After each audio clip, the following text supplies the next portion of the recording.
Hey guys, 7 Deadly Homunculi 1 here today to do a discussion video on One Piece, which I haven't done yet. I made a One Piece video, but it wasn't a discussion.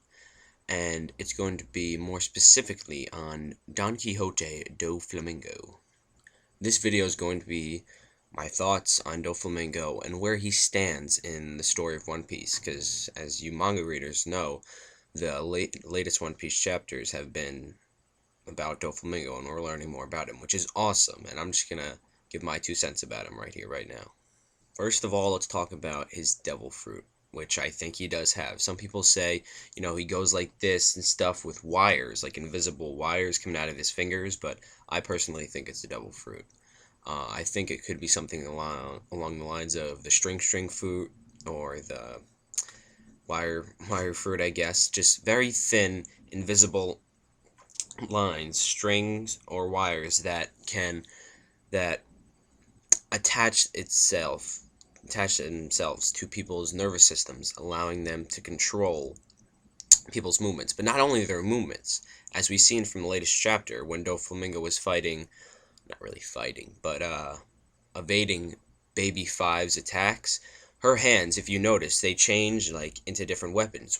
At one point in the chapter, they were a sword, and then it changed into a gun. So Doflamingo did something with his hands, and then her hand turned into a gun and made her shoot herself. So Doflamingo can not only control people's bodies, but if they have a devil fruit power, he can control their devil fruit, which is unbelievably incredible. Now, let's talk about Doflamingo power-wise. Now, me personally, power-wise, hear me out here. Hear me out. Power-wise, I think Don Quixote Doflamingo Shishibukai 340 million berry bounty is Admiral level. Now, hear me out here. Hear me out. I have my reasons. First of all, if you haven't noticed by now, there's different tiers of Shishibukai. Some of them are lower on the list, like Gecko Moria, and I guess just Gecko Morium. I want to say Crocodile. I'll get into a discussion video later on that. Crocodile is stronger than people think he is. That's all I'm saying for this video. But Don Quixote Doflamingo is definitely up there for the strongest Shichibukai, if not the strongest. But why I think he's Admiral level now, here's my reasons. If you remember, during the Marineford War, when Whitebeard and Joes and Marco were fighting against the Admirals, Marco and Kizaru went at it for a little bit, and they seemed pretty even. And same thing with Joes and Okichi. They went at it, and they seemed pretty even. But when Whitebeard went at it with Akainu, he was losing. Now, I know later on, when Whitebeard was fighting Akainu after he killed Ace, he was seemingly beating the shit out of Akainu, but that's only because he caught the jump on him. You remember Akainu was standing there, and you see Whitebeard, like, really pissed off behind him. Only reason he was beating him is because he caught him by surprise. Before that, he was fighting Akainu, and Akainu just punched him in the chest, and that's why he had the big hole in his chest. So when they were on even playing fields, Whitebeard was losing to Akainu. So that leads me to believe that Joes and Marco the Phoenix are stronger than the Whitebeard during the Whitebeard War. Not stronger than Whitebeard in his pride, but when Whitebeard was in the Whitebeard War, or the War of the Best, or whatever you want to call it, Joes and Marco the Phoenix were stronger than him.